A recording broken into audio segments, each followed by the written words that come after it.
How the story goes, this passionate affair could only last so long, of course. And sometime before they arrived in port in Hamilton, the captain called her up for a final dance on deck. Lovely evening, moonlit. Ah, yes, but she didn't know it was her final dance. Well, yes, of course. No.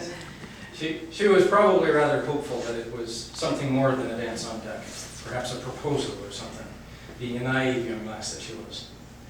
So as they danced around in the moonlight, So if you can imagine. they danced closer and closer.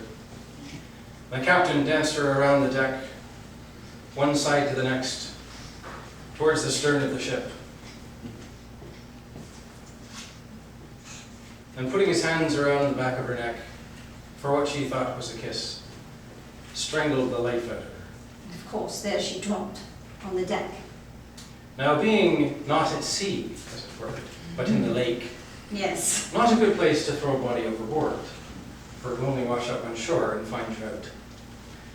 So, the story goes, the captain, being a rather resourceful fellow, bundled her up, kept her to port, and brought her to the customs house, likely through the tunnel in the basement that most of the cargo came through. That's good. Yes. And so here she sits to this very day. But we will talk about that a little bit later. In the meantime,